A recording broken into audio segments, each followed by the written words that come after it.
The British royal family embodies strength, resilience, and stability. I declare before you all that my whole life, whether it be long or short, shall be devoted to your service and to the service of our great imperial family to which we all belong. Queen Elizabeth II reigned for over 70 years. She saw world wars, presidential assassinations, and revolutions. Nevertheless, the royal family remains a solid example of gleaming British excellence until the crown slips. There was real fury in the palace. The Queen was very upset that she wasn't told about this. Because royalty isn't always a fairy tale. Particularly the issue of members of the royal family having conversations about the color of Archie's skin. Scandal, adultery, and tragedy. Take a look behind the facade and uncover the truth from the monarchy's darkest days. Learn of their tales of romance and heartbreak, death and duty, and understand what really goes on behind those palace walls. This is The Crown in Crisis.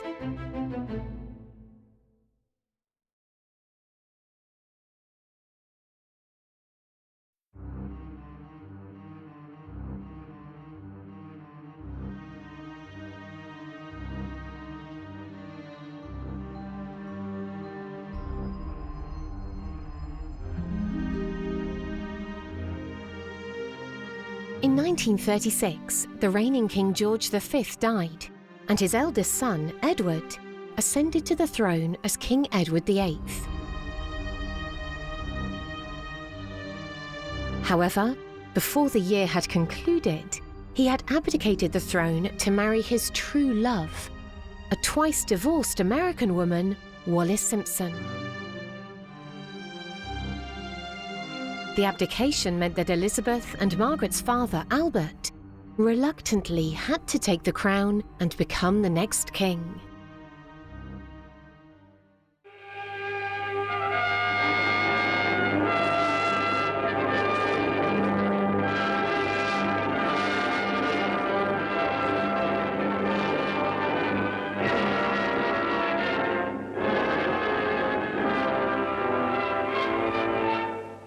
Next, His Majesty is to be presented with the Holy Bible.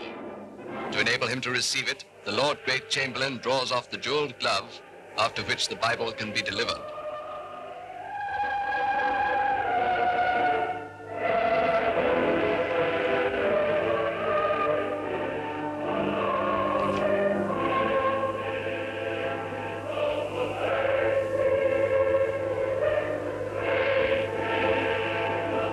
From the coronation chair, His Majesty goes to the chair of state for his inthronization.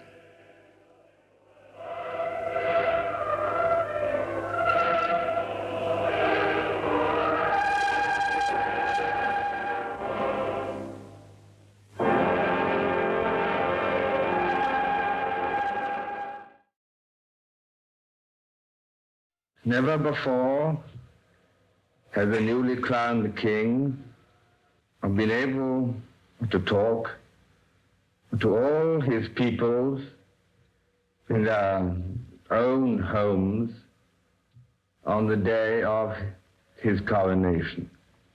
And the Queen and I will always keep in our hearts the inspiration of this day.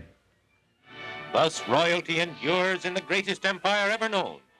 To Elizabeth, the 36-year-old Queen, to the Queen Mother Mary, and to her second son, now King, go the empire's love and devotion.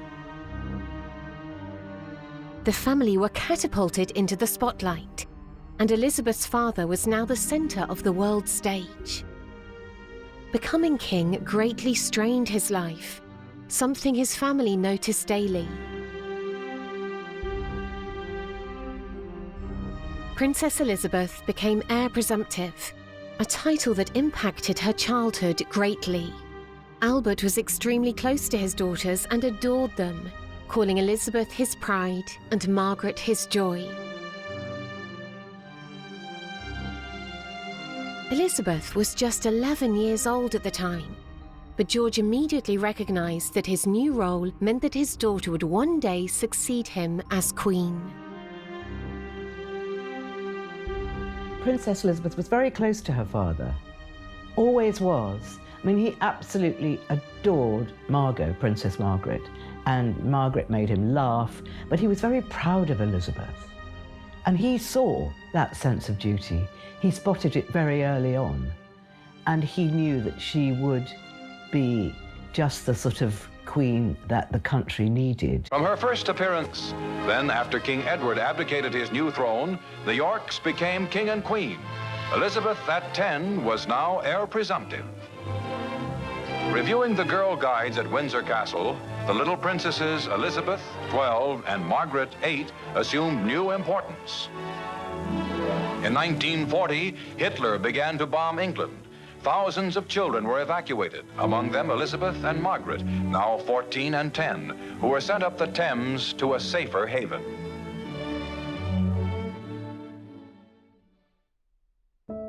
He didn't actually spend a huge amount of his life with his daughters, but whenever he could, he did. And he taught her to shoot. He took her duck flighting. He did kind of boyish things with her because he had 2 daughters. And he was just so proud of her. So I think they were, especially for the time, they were a very close family. We may not think that now, viewing them from our era, but then they were a close family. The king asked his eldest daughter to write an account of his coronation so that she could prepare for her own. Elizabeth did as she was told and noted that her father looked very beautiful on the day of the coronation, and she saw a haze of wonder through Westminster Abbey as her father was crowned king. George VI even began assigning royal responsibilities to his eldest daughter. As a demonstration of trust, when she turned 18, George VI named her a Councillor of State, which allowed her to represent the country when her father was away.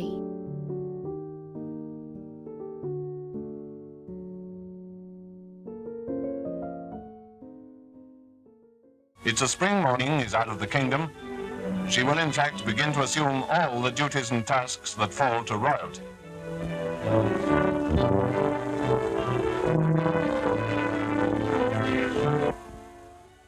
But even as the camera gets ready to go riding with the grown-up princess and her younger sister, doesn't your mind start in Dunning from their ride? The king, meeting them, has a bantering word with Jock.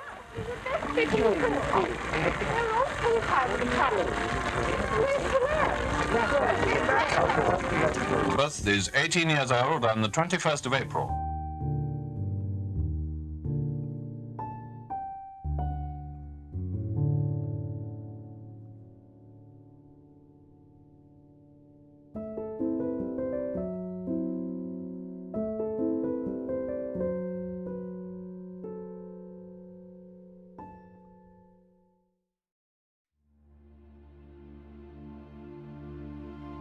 Tragedy was going to strike on the 6th of February 1952, when King George VI passed away in his sleep at the Sandringham estate, only 7 years after the war had drawn to a close. His early death changed the course of history and influenced what was to come. When Princess Elizabeth received the news of the death of her father, she went into shock, as you would. I mean, she was shocked by his death because she thought he was getting better. Everybody within the family thought the king was getting better. He was at Sandringham, he'd been out shooting, he'd had a wonderful day, he was with friends, and as Princess Margaret said much later in an interview, he died just as he was getting well. But of course he wasn't really getting well, they thought he was. So it was a huge shock to her. And it meant the end of her life as she knew it. She had 2 little children, a naval husband, and they just started out, really, on their married life. On tour at the time, Elizabeth had to cancel the rest of the trip after Prince Philip, her husband, gave her the news that her father had passed away and she was now proclaimed queen. Historians say she was remarkably stoic upon hearing the news of her father's passing.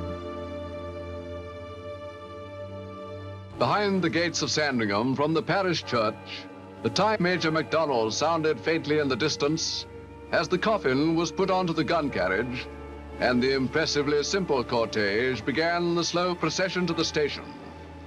Its men reverently transferred the coffin into the funeral coach of the train.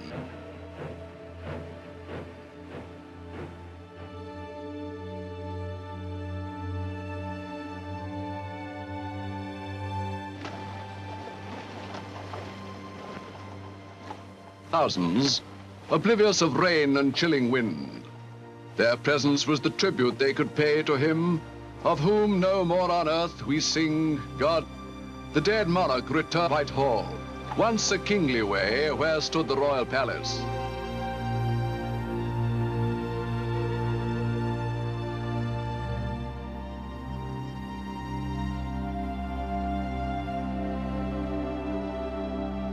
He came into power when the crown was in a crisis and steered the country through a turbulent period when the world was in the midst of change. Through the chaos of war and the founding of the Commonwealth of Nations, King George became a figure of hope and stability for people worldwide. He instilled this sense of duty into his family, country, and of course, his daughter. Upon her return to the UK, during an accession council at St James's Palace, Elizabeth promised to follow her father's example. She declared, "I shall always work to advance the happiness and prosperity of my people."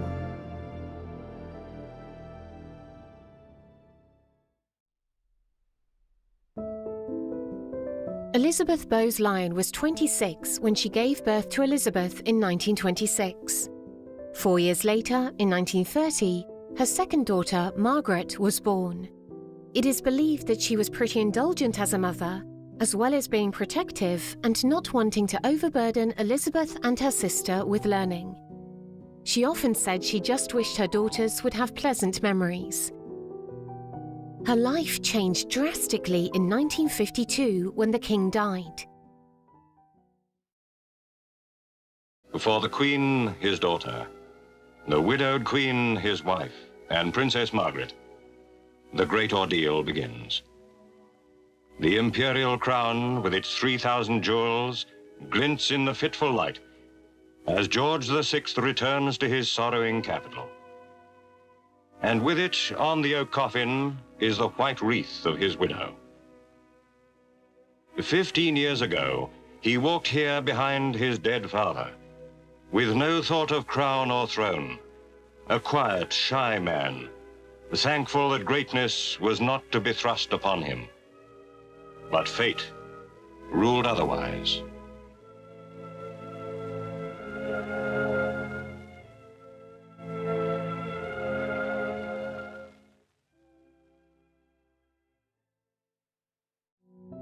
Elizabeth, Margaret, and the Queen Mother bonded very closely, united by shock and grief.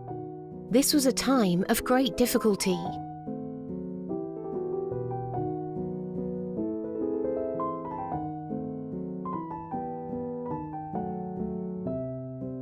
The Queen Mother lost her husband and her role too. Her daughter, Princess Elizabeth, took her rightful place on the throne. Elizabeth Bowes-Lyon, now Queen Mother, did everything in her power to ensure that her daughter's transition to the throne was smooth. Although supportive of her daughter, the Queen Mother later withdrew from the public eye. It was decided that she should move to Clarence House so the new monarch and her consort could take their place at the palace.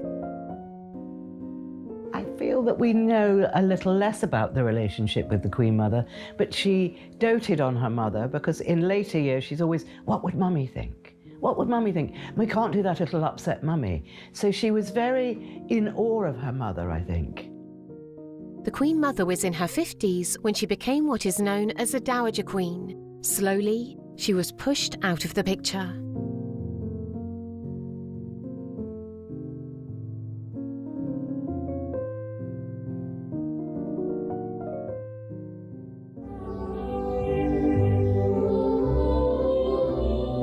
She came to Royal Lodge first in 1931, and for a happy few years it was home for her and for her husband. Together they remodeled the house and grounds, which had fallen into disrepair. The war years saw the parkland around dug up for growing vegetables to help the war effort, like gardens all over London. After King George died, Royal Lodge became hers alone. It was central to her life as Queen Mother. The chapel became the most popular place of worship for the royal family. And though the formal announcements would come from Clarence House, her London home, often the heart and centre of her life was at Royal Lodge. For her 90th birthday, the Queen Mother invited the ITN cameras to the gardens of Royal Lodge. It was a marvellous early summer's day. She showed us round with an old friend, Lord Charteris, Provost of Eton, and former private secretary to the present Queen.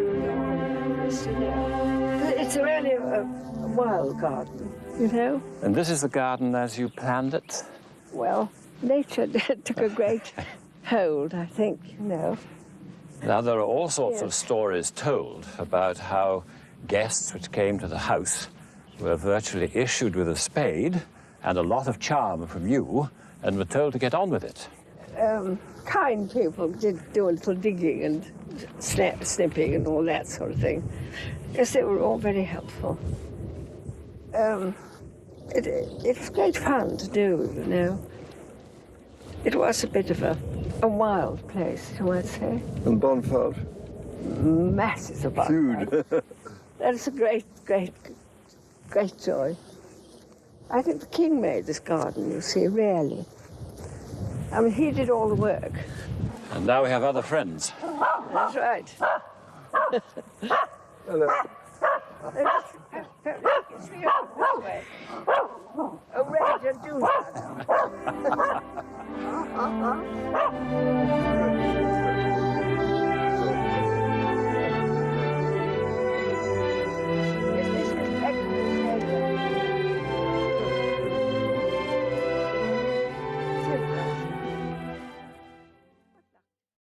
Injuries and illnesses surrounded the Queen Mother's later life. Only hours later, she braved the freezing weather to visit the royal stud on the Sandringham estate, where she fell and fractured her left hip. She was taken to King Edward VII Hospital in London. Well-wishers arrived with flowers this morning after hearing news of the successful hip replacement operation last night. But complications can follow this type of surgery. The reality is that the Queen Mother will be at risk of having a thrombosis, a blood clot travelling to the lung, and a fatal pulmonary embolism, or even a heart attack. The complications following hip surgery actually account for as many as 1 in 4 deaths. She's obviously what we would call a biological survivor. She is a brave lady, and she's done extraordinarily well. And she's got a certain tenacity, a certain amount of fight about her, which is one of the factors, I think, which has endeared her to the country's heart. On the 1st of August 2001, the Queen Mother had a blood transfusion for anemia after suffering from mild heat exhaustion. However, she was well enough to make her traditional appearance outside Clarence House 3 days later to celebrate her 101st birthday. The Queen Mother joined by her family to celebrate her 101st birthday on the 4th of August. Just 3 days before, she'd had a blood transfusion in hospital after suffering from anemia. As ever, she was determined not to let age diminish her ability to carry out engagements and thrill the crowds. The advancing years, insisting that she could walk unaided to her seat to witness a pageant great-grandmother who throughout her long life remained at the heart of the nation's affections.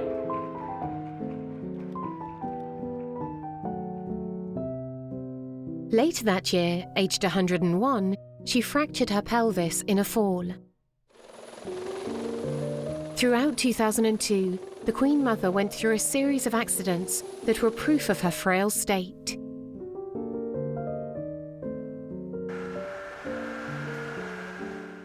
She is a wonderful ship, and I hope you'll all be very happy in her.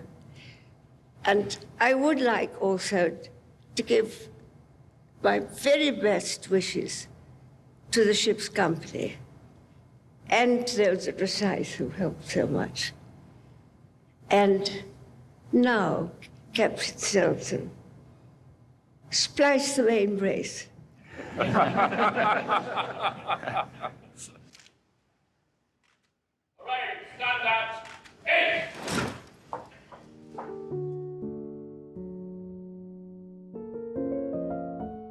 She fell and cut her arm in her sitting room at Sandringham House.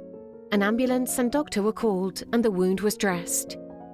She was still determined to attend Margaret's funeral at St George's Chapel, Windsor Castle, 2 days later on the Friday of that week.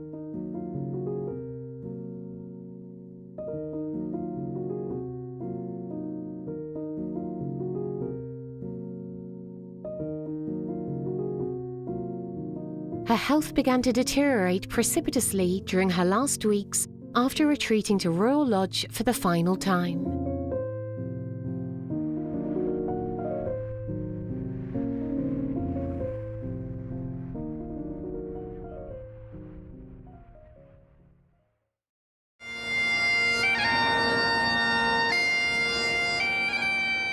A final farewell to a princess who was today remembered as a mother, a daughter and a sister.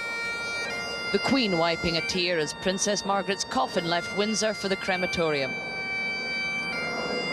It was her own wish that even her children, Lord Linley and Lady Sarah Chatto, shouldn't follow.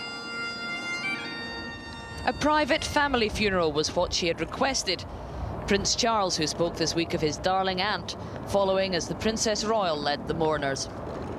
Hidden behind tinted windows, the Queen Mother came by people carrier. Increasingly frail, she hasn't been seen in public since November. On the 30th of March 2002, she died in her sleep at the Royal Lodge, Windsor Great Park, with her surviving daughter, Queen Elizabeth II, at her bedside.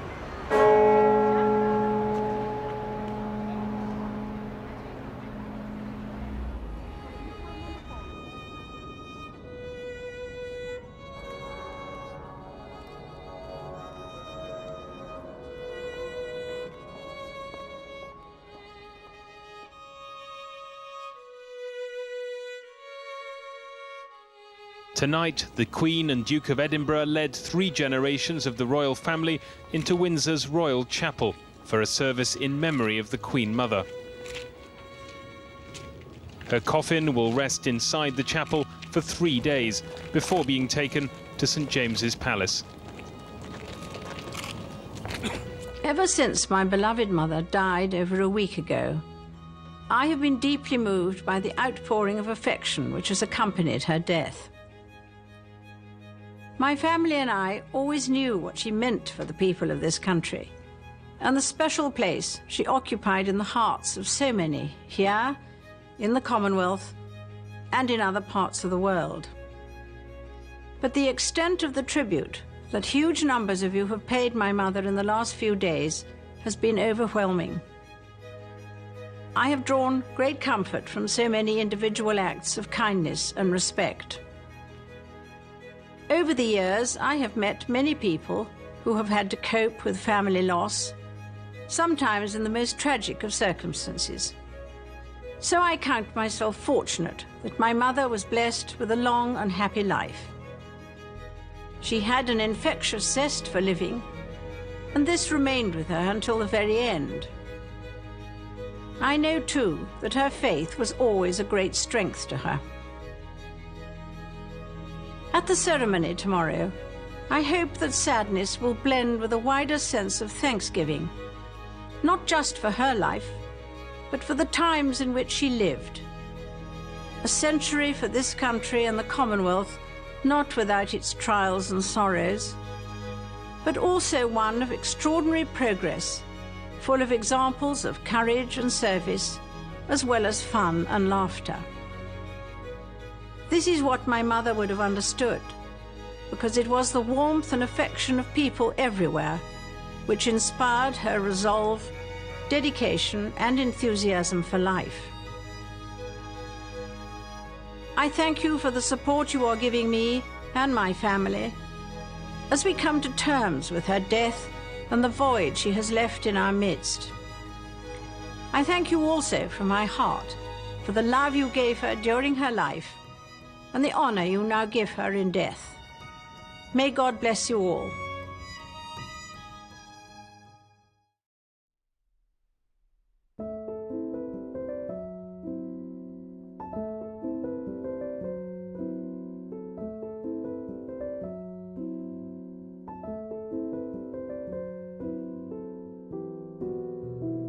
Princess Margaret was born in 1930, being Elizabeth's only sibling. Despite having an extremely close bond during their childhood, knowing that only one of them could be queen took a toll on Margaret.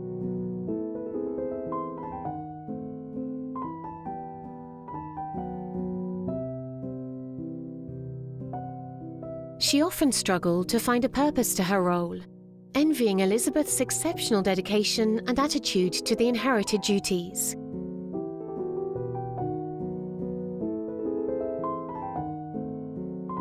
Elizabeth was often referred to as the unlikely queen, since her uncle, Edward VIII, was still young and likely to marry and have children of his own, who would precede Elizabeth in the line of succession. But when her grandfather died in 1936, she became second in line to the throne. The dynamic between the sisters began to change as Elizabeth was being prepared for a life serving her country.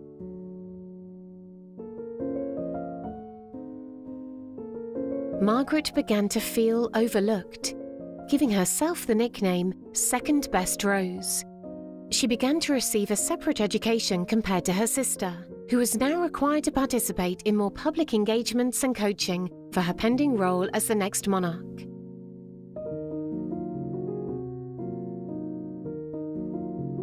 Now second best to her sister, the new heir to the throne, Margaret had to make her mark in the world less conventionally. Naturally, she became more outgoing, a regular partygoer.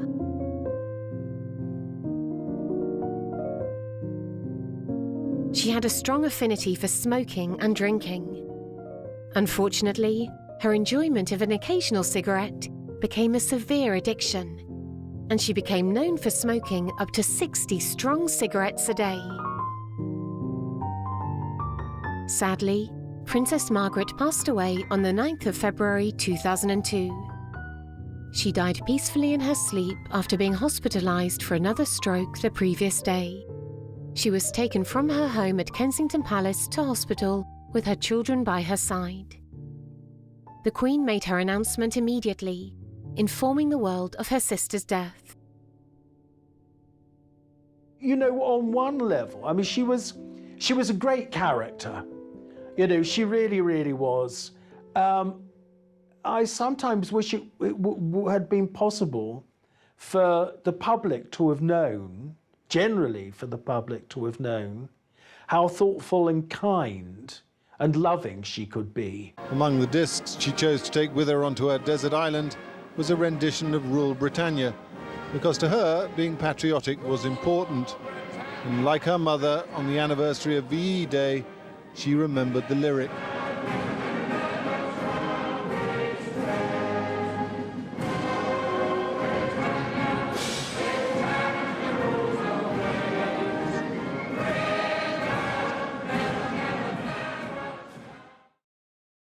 Floral tributes for Princess Margaret at Kensington Palace this morning. Time for quiet reflection. It's here that Princess Margaret's coffin is resting. Among those paying their respects, a group of brownies. At St. James's Palace, the changing of the guard. A black armband was worn in memory of the Queen's sister. There's been a steady trickle of people coming here to St. James's Palace today to sign the Book of Condolence. But inevitably, comparisons are being made with a public reaction to Princess Diana's death, when thousands of people were queuing up here to pay their respects. Prince Charles was avoiding the cameras today, leaving Sandringham, where along with the Queen Mother, a private service was held for Princess Margaret.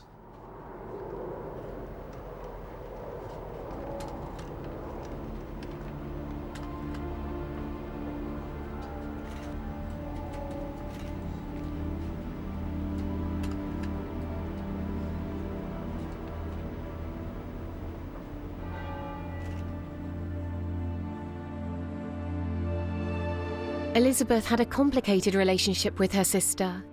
They often disagreed and had very different ideas about what the monarchy needed to look like and how they should behave. But every step of the way, Princess Margaret remained fiercely loyal to the Queen. Their relationship remained extremely close until the day she died. Quite unusually for the Queen, On the day of Margaret's funeral, she would be seen to wipe a tear from her eye. It is not often the Queen would lose her composure, and it indicated the level of love and affection she felt for her sister.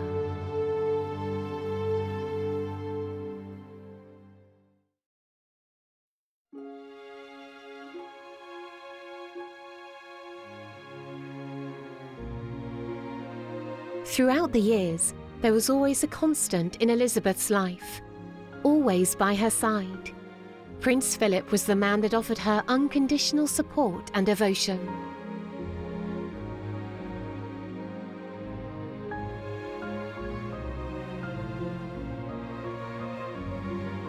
Through hardship and change, Elizabeth and Philip were inseparable for 73 years. Their enduring love and unbreakable bond have been a staple of modern history.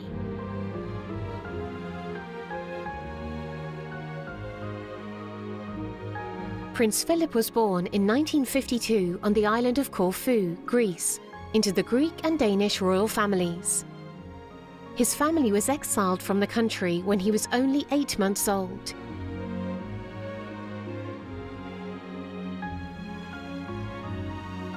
After being educated in France, Germany, and the United Kingdom, Philip joined the Royal Navy when he turned 18.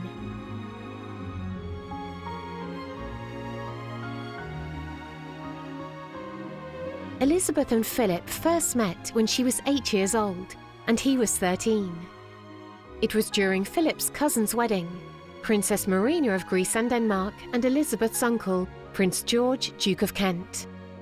It wasn't until 5 years later, when Elizabeth was 13 and Philip was 18, that the two met again at the Royal Naval College in Dartmouth. It is believed that at that moment, Elizabeth fell in love with the one who would later become her husband. Elizabeth and Philip were married on the 20th of November 1947 at Westminster Abbey. They received 2,500 wedding gifts from around the world. When they started pursuing their romantic relationship, Philip greatly supported Elizabeth, as she often called him her strength and stay. He was the only one that could give the Queen his honest opinions, and they would often discuss her speeches beforehand. There is no doubt that the unbreakable bond and closeness that she shared with her husband, and the love and support they have afforded one another, has carried them together and made the toils of life that much more worthwhile.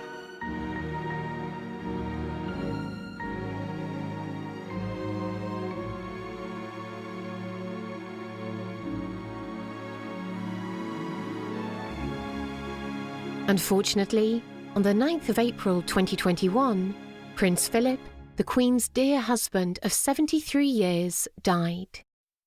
He had always been her most excellent support, indeed, so his passing was a terrible loss to the Queen. Due to the COVID-19 restrictions, only 30 people were allowed to attend his funeral.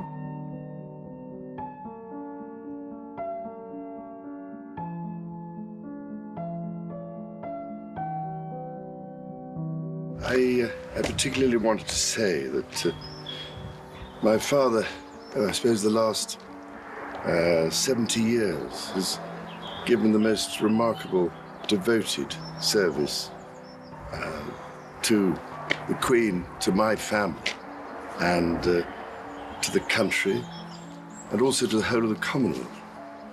And as you can imagine, my family and I miss my father enormously. He was a much-loved and appreciated figure.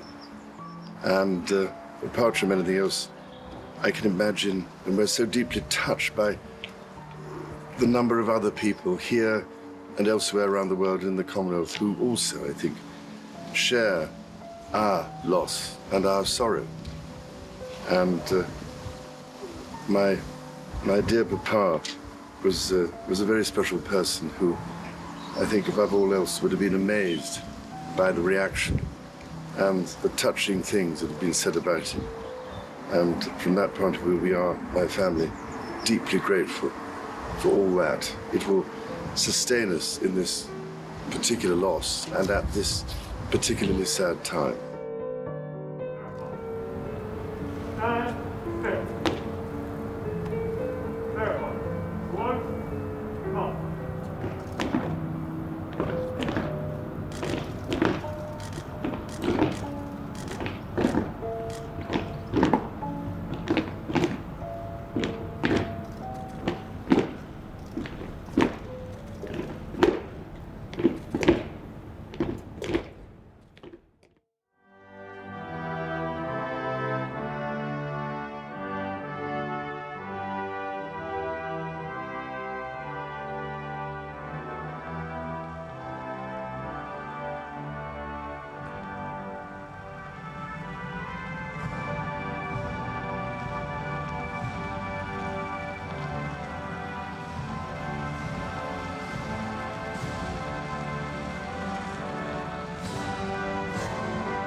I'm sure that losing Philip was absolutely dreadful for her. Again, she's very stoic, and she would have. It's not as though it was unexpected.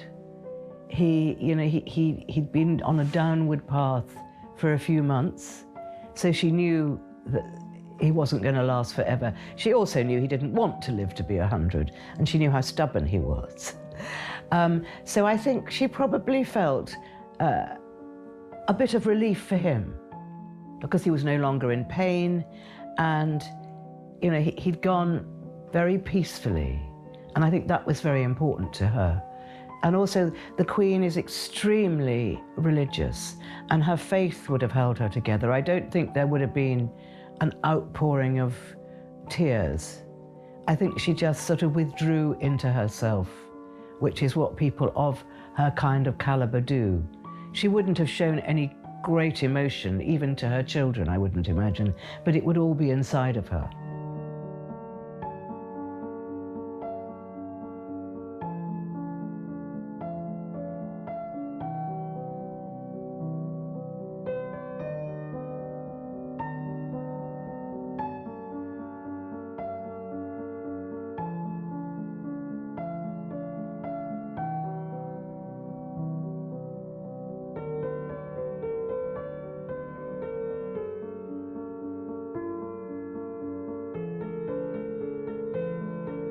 Queen Elizabeth II, the longest reigning monarch in British history, has led a life of commitment, supreme dedication, and duty towards her people.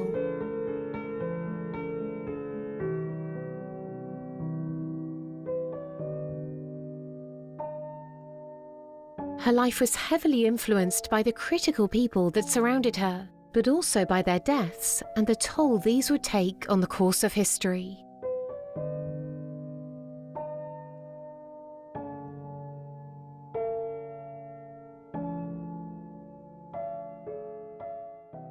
Good evening. Buckingham Palace has announced the death of Queen Elizabeth II, the longest reigning monarch in British history. Her reign lasted for 70 years, from post-war austerity and the end of empire through the expansion of the Commonwealth.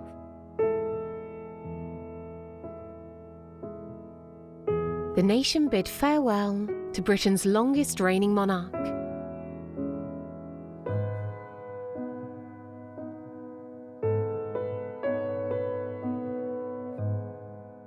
On behalf of all my family, I can only offer the most sincere and heartfelt thanks for your condolences and support.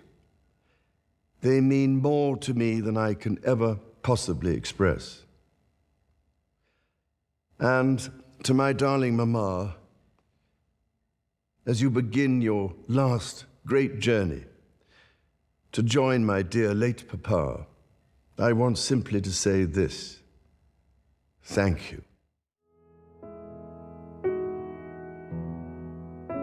When it was finally announced that the Queen had died, there was an extraordinary outpouring of grief amongst the nation, because, you know, the majority of the Queen's subjects had never known another monarch.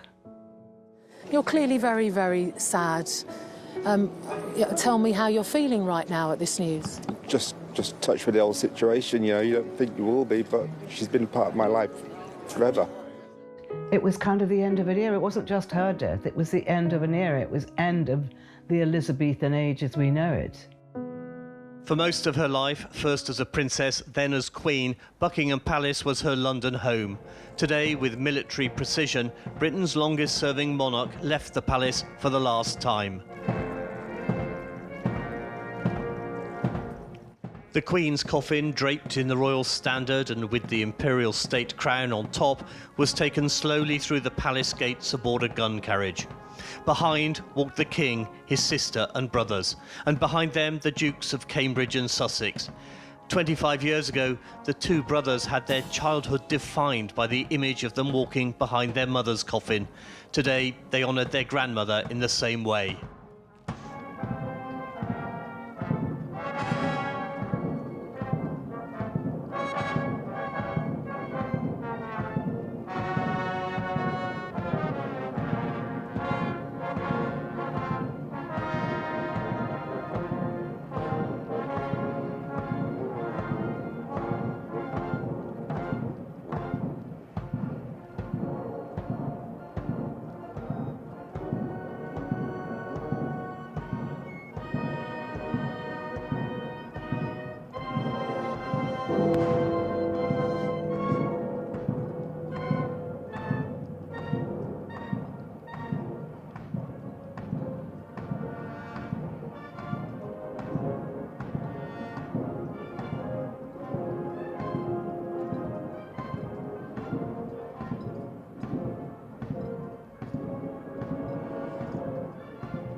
After a state funeral, she was laid to rest alongside her husband, Prince Philip, her parents, George VI and Elizabeth, and her beloved sister Margaret.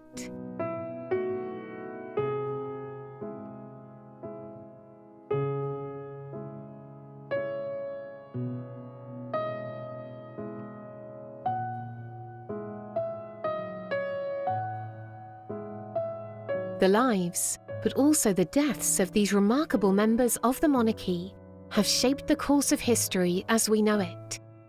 Their choices and destinies influence the world we live in today.